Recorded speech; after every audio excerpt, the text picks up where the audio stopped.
ಇದೆ, ಬಹಳ ಕಬ್ಬಣ ಇದೆ. ಬೇರೆ ಯಾವ ದೇಶದಲ್ಲೂ ಕೂಡ ಭಾರತ ದೇಶದ ಭೂಮಿ ಇಲ್ಲ, ಇಷ್ಟು ಒಳ್ಳೆ ನೀರಿಲ್ಲ, ಇಷ್ಟು ಕಬ್ಬಣ ಇಲ್ಲ, ಇಷ್ಟು ಬಂಗಾರ ಇಲ್ಲ, ಇಷ್ಟು ಹಾಲಿಲ್ಲ, ಅಷ್ಟು ಸಂಪತ್ತು ಭಾರತ ದೇಶದಲ್ಲಿದೆ. ಇದನ್ನೆಲ್ಲ ರೀತಿಯಲ್ಲಿ ಉಪಯೋಗ ಮಾಡಿಕೊಂಡು 10 ರಿಂದ 20 ವರ್ಷದೊಳಗಡೆ ಇದೇ ಜನವರಿ 26ನೇ ತಾರೀಕು ಪರಪುಟ್ಟ ಬಾಬಾ ಸಾಹೇಬ್ ಅಂಬೇಡ್ಕರ್ ಅವರು ಹೇಳ್ತಾರೆ, ನೆಹರು ಕ್ಯಾಬಿನೆಟ್ಗೆ ಹೊಸ ಸಂವಿಧಾನ ಕೊಟ್ಟು ಹೇಳ್ತಾರೆ, ನೆಹರು ಅವರೇ, ನಾನು ಸಾಮ್ರಾಟ್ ಅಶೋಕ ಚಕ್ರವರ್ತಿ ಮಗ, ನೀವು ಮನು ಮೊಮ್ಮಗ, ನನ್ನ ಇಡೀ ಜೀವನ ಬಹಳ ಹೋರಾಟವನ್ನು ಮಾಡಿ ಈ ದೇಶಕ್ಕೊಂದು ಸಂವಿಧಾನ ಕೊಟ್ಟಿದ್ದೀನಿ. ನಾನು ಸಂವಿಧಾನ ಕೂತ್ಕೊಂಡು ಬರೆದಿಲ್ಲ, 200 ದೇಶದ ಸಂವಿಧಾನವನ್ನು ತಂದು ಅಧ್ಯಯನ ಮಾಡಿ ನಾನು ಬರೆದಿದ್ದೀನಿ. ಈ ದೇಶದಲ್ಲಿ ಎಷ್ಟು ಸಂಪತ್ತಿದೆ ಅದು ಅಧ್ಯಯನ ಮಾಡಿ ಬರೆದಿದ್ದೀನಿ. ಈ ದೇಶದಲ್ಲಿ ಎಷ್ಟು ಜನ ಜಾತಿ ಹೆಸರಲ್ಲಿ ತೊಂದರೆಯನ್ನು ಅನುಭವಿಸ್ತಾ ಇದ್ದಾರೆ, ಧರ್ಮದ ಹೆಸರಲ್ಲಿ ತೊಂದರೆಯನ್ನು ಅನುಭವಿಸ್ತಾ ಇದ್ದಾರೆ, ಸಾವಿರಾರು ವರ್ಷ ಅವಮಾನ ಪಡ್ಪಟ್ಟಿದ್ದಾರೆ. ಇದೆಲ್ಲ ನನಗೆ ಗೊತ್ತಿರೋದ್ರಿಂದ ಅದೆಲ್ಲ ಅಧ್ಯಯನ ಮಾಡಿ ನಾನು ಸಂವಿಧಾನ ಮಾಡಿದ್ದೀನಿ. ಸಂವಿಧಾನ ಬಡವರ ಪರವಾಗಿದೆ, ಸಂಪತ್ತು ಬಹಳ ಇದೆ.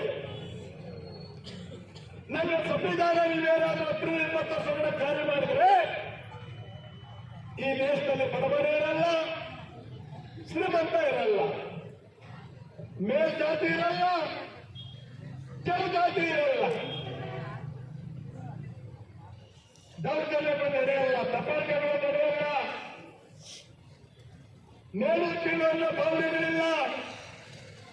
ಅದರಿಂದ ನನ್ನ ಸಂವಿಧಾನವನ್ನ 10 ರಿಂದ 20 ವರ್ಷಗಳ ಜಾರಿ ಮಾಡುತ್ತ ಇದೇ ಜನವರಿ 26ನೇ ತಾರೀಕು ಪರಪೂಜ್ಯ ಬಾಬಾ ಸಾಹೇಬ್ ಅಂಬೇಡ್ಕರ್ ಅವರು 1950 ಜನವರಿ 26ನೇ ತಾರೀಕು ಆ ಸಂವಿಧಾನವನ್ನ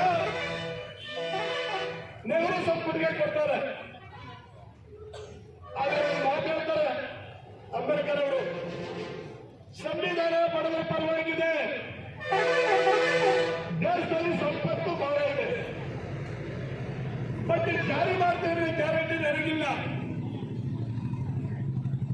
ಜಾರಿ ಮಾಡೋ ಜಾಗದಲ್ಲಿ ಜಾತಿವಾದಿಗಳಿದ್ದೀರ, ಬಡವರ ವಿರೋಧಿಗಳಿದ್ದೀರ, ನನಗೆ ನಂಬಿಕೆ ಇಲ್ಲ. ನೀವೇನಾದ್ರೂ ಸಂವಿಧಾನ ಜಾರಿ ಮಾಡಲ್ಲ ಅಂದ್ರೆ ಈ ಬಡವರಿಗೆ ತಿಳುವಳಿಕೆ ಕಟ್ಟಿಕೊಂಡು ಗಟ್ಟಿಯಾಗಿವರು ಪಾರ್ಲಿಮೆಂಟ್ ಡೆಮೋಕ್ರಸಿನ ಕೊಲಪ್ಸ್ ಮಾಡ್ತಾರೆ, ಇಲ್ಲ ದೇಶವನ್ನ ಇವರು ಆಳ್ತಾರಂತ ಕೆಟ್ಟ ಮಾತನ್ನು ಹೇಳ್ತಾರೆ. ನಾವೇನು ಸ್ಟೇಜ್ ನಲ್ಲಿ ನಿಂತ್ಕೊಂಡು ನಿಮಗೆ ಖುಷಿ ಪಡಕ್ಕೆ ತಮಾಷೆ ಹೇಳ್ತಾರಲ್ಲ, ಅಂಬೇಡ್ಕರ್ ಪಾರ್ಲಿಮೆಂಟ್ ಪಡೆದಿದ್ದೇ ಇರ್ತಿಲ್ಲ. ಅವರು ಹೇಳಿದ್ದಾರೆ, ಅದಕ್ಕೆ ನೆಹರು ಏನ್ ಹೇಳಿದ್ರು, ಅಂಬೇಡ್ಕರ್ 10-20 ವರ್ಷ ಬೇಡ, ನಾನು ಕಾಶ್ಮೀರ್ ಬ್ರಾಹ್ಮಣರ ಮಗ ಬುದ್ಧಿಶಾಲಿ ಇದ್ದೀನಿ, 5 ವರ್ಷದಲ್ಲಿ ಮಾಡ್ತೀನಿ ಅಂತ ಹೇಳ್ತಾರೆ. ಯಾವಾಗ ಹೇಳಿದ್ದು? 1950ರಲ್ಲಿ. ಆದರಪ್ಪ,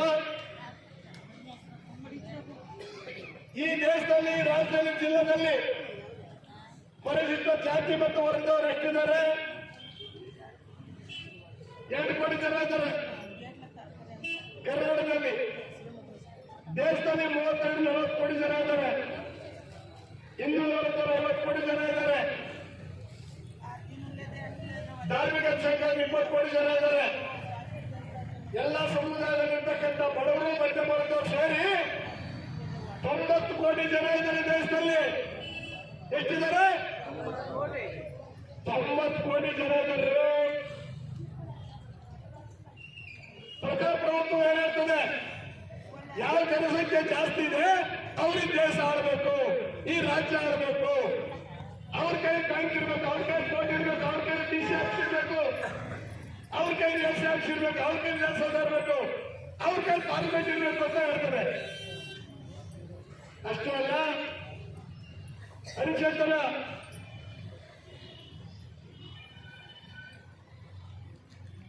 ಇವತ್ತು 38, 39 ಈ ದೇಶದಲ್ಲಿರೋ ಎಲ್ಲ ಸಂಪತ್ತನ್ನು ಸಂಸದರಿಗೆ ಹಚ್ಚಬೇಕಂತ ಹೇಳ್ತದೆ. ಸಂಪತ್ತು ಅಂದ್ರೆ ಕಳ್ಳಕೈಯಲ್ಲಿ ಅಲ್ಲ,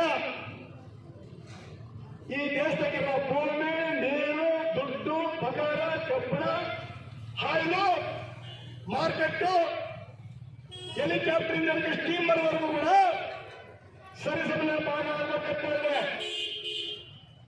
ಅಂಬೇಡ್ಕರ್ ಹೇಳಿದ ಎಷ್ಟು ವರ್ಷ? 20 ವರ್ಷ. ನೆಹರು ಹೇಳಿದ್ದು 5 ವರ್ಷ. ಈಗ ಸ್ವಾತಂತ್ರ್ಯ ಬಂದ 8 ವರ್ಷ ಆಯ್ತು, ಸಂವಿಧಾನ ಬಂದ 8 ವರ್ಷ ಆಯ್ತು, 77 ವರ್ಷ ಆಯ್ತು ಸಂವಿಧಾನ ಬಂದು. ಸ್ವಾತಂತ್ರ್ಯ ಬಂದು 79 ವರ್ಷ ಆಯ್ತು. ಎಲ್ಲರಿಗೂ ವಿದ್ಯಾಭ್ಯಾಸ ಸಿಕ್ಕಿದ್ಯಾ? ಸಿಕ್ಕಿಲ್ಲ. ಎಲ್ಲರಿಗೂ ಉದ್ಯೋಗ ಸಿಕ್ಕಿದ್ಯಾ? ಸಿಕ್ಕಿಲ್ಲ. ಎಲ್ಲರಿಗೂ ಸೈಟ್ ಮನೆ ಸಿಕ್ಕಿದ್ಯಾ? ಸಿಕ್ಕಿಲ್ಲ. ಎಲ್ಲರಿಗೂ ಭೂಮಿ ಸಿಕ್ಕಿದ್ಯಾ? ಸಿಕ್ಕಿಲ್ಲ. ಜಾತಿಯಕ್ಕೆ ಹೋಗಿದ್ಯಾ? ಹೋಗಿಲ್ಲ. ಅಸ್ಪೃಶ್ಯತೆ ನಿಂತಿದ್ಯಾ? ನಿಂತಿಲ್ಲ. ಬೆಂಬಲಿತ ನಿಂತಿದ್ಯಾ? ನಿಂತಿಲ್ಲ. ಹೆಣ್ಮಕ್ಕಳ ಅಧಿಕಾರ ನಿಂತಿದ್ಯಾ? ನಿಂತಿಲ್ಲ. ಅದರಿಂದ ಇವತ್ತು ಈ ದೇಶದಲ್ಲಿ, ಈ ರಾಜ್ಯದಲ್ಲಿ ಬಹುಸಂಖ್ಯಾತ ಪರಿಶಿಷ್ಟ ಜಾತಿ ವರ್ಗದವರನ್ನ, ಹಿಂದೂ ವರ್ಗದವರನ್ನ, ಧಾರ್ಮಿಕ ಅಲ್ಪಸಂಖ್ಯಾತರ ಸರ್ಕಾರ ಬಡವರನ್ನ ಒಂದು ಓಟ್ ಹಾಕಕ್ಕೆ ಎರಡನೇದು ಗುಲಾಮಗಿರಿ ಮಾಡಕ್ಕೆ ಇಟ್ಟಿದ್ದಾರೆ. ಯಾಕಂದ್ರೆ ಬಡವರು ಓಟ್ ಇರಲಿಲ್ಲ. 1935ವರೆಗೂ ಬಡವರು ಓಟ್ ಇರಲಿಲ್ಲ. ಓಟ್ ಯಾರಿಗಿತ್ತು? ಬ್ರಾಹ್ಮಣರಿಗಿತ್ತು, ಕ್ಷತ್ರಿಯರಿಗಿತ್ತು, ಮನುಷ್ಯರಿಗಿತ್ತು, ಟ್ರಾನ್ಸ್ಜೆಂಡರ್ಗಿತ್ತು, ಡಿಗ್ರಿ ಓದಿರೋರಿಗಿತ್ತು. ಆ ಗಾಂಧಿ, ನೆಹರು, ವಲ್ಲಭಾಯ್ ಪಾಟೀಲ್ ಹೇಳ್ತಾರೆ ಅವರಿಗೆ ಮುಂದುವರ್ಸಿ ಯಾರಿಗೆ ಓಟ್ ಮಾಡಿ ಹಾಕಕ್ ಗೊತ್ತಿಲ್ಲ, ಅವಶ್ಯಕತೆಗಳು ಇಲ್ಲ ಅಂತಾರೆ. ಅದಕ್ಕೆ ಅಂಬೇಡ್ಕರ್ ಹೇಳ್ತಾರೆ ಭಾರತ ದೇಶದಲ್ಲಿರುವಂತಹ ಪ್ರತಿಯೊಬ್ಬ ಹೆಣ್ಣು ನೋಡಿ 21 ವರ್ಷ ಆದಂತವರಿಗೆ ವೋಟ್ ಅಧಿಕಾರ ಕೊಡಲೇಬೇಕು, ಇಲ್ಲಾಂದ್ರೆ ಯಾವುದೇ ಕಾರಣ ಬಿಡಲ್ಲ ಅಂತೇಳಿ ಸುಮಾರು 8 ವರ್ಷಗಳ ಉಗ್ರವಾದ ಹೋರಾಟವನ್ನು ಮಾಡ್ತಾರೆ. 4 ಮಕ್ಕಳನ್ನು ಕಳ್ಕೊತಾರೆ, ಹೆಂಡತಿಯನ್ನು ಕಳ್ಕೊತಾರೆ. ಆವಾಗ ನಮ್ಗೆ ವೋಟ್ ಅಧಿಕಾರ ಬಂದಿದೆ. ಅದಕ್ಕೆ ನಿಮ್ಮ ಕಾನೂನಿಗೆ ಬಡವರ ಜಾಗಕ್ಕೆ ಅಕ್ಕ ಓಟ್ ಕೊಡಿ, ಅಣ್ಣ ಓಟ್ ಕೊಡಿ, ತಮ್ಮ ಓಟ್ ಕೊಡಿ, ಚಿಕ್ಕಪ್ಪ ಓಟ್ ಕೊಡಿ, ದೊಡ್ಡಪ್ಪ ಓಟ್ ಕೊಡಿ. ಅಣ್ಣ ಬರ್ತೀವಿ, ತಮ್ಮ ಬರ್ತೀವಿ, ಚಿಕ್ಕಪ್ಪ ಬರ್ತೀವಿ, ದೊಡ್ಡಪ್ಪ ಬರ್ತೀವಿ. ಎಲೆಕ್ಷನ್ಗೆ ಭಾನುವಾರ ಚುನಾವಣೆ ಕಳೆದ್ರೆ ಸೋಮವಾರ ಎದುರುಗಡೆ ಬಂದ್ರು ಕೂಡ ನೀವ್ಯಾರು ನಾವ್ಯಾರು ಆ ರೀತಿ ಇವತ್ತು ಸುಮಾರು 77 ವರ್ಷಗಳ ಕಾಲ ನಮಗೆ ಮೋಸ ಮಾಡಿ ನಮ್ಮ ಓಟನ್ನ ತಗೊಂಡು ಬಡವರನ್ನ ಪರ್ಫೆಕ್ಟ್ ಆಗಿ ಬಡವರು ಮಾಡೋದು ಕಾಂಗ್ರೆಸ್ ಕೆಲಸ. ಬಡವರನ್ನ ಏನ್ ಮಾಡೋದು?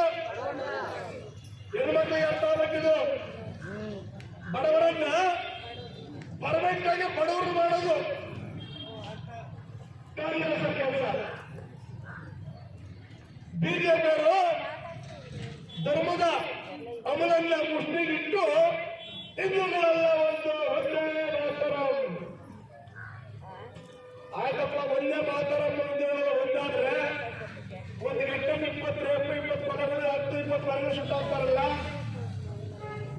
ಹೆಣ್ಮಕ್ಕಳ ಅತ್ಯಾಚಾರಗಳಾದವರು ಹಿಂದೂಗಳಲ್ವಾ? SC ದೌರ್ಜನ್ಯ ಕೊಲೆಗಳಾದವರು ಹಿಂದೂಗಳಲ್ವಾ? ರೈತರಿಗೆ ಒಂದು ಭದ್ರತ ಬೆಲೆಯಿಲ್ಲ ಅಂತ ಬೇರೆ ಸಾಕಾದವರು ಹಿಂದೂಗಳಲ್ವಾ? ಅಂತ ವಿಚಾರ ಬಂದಾಗ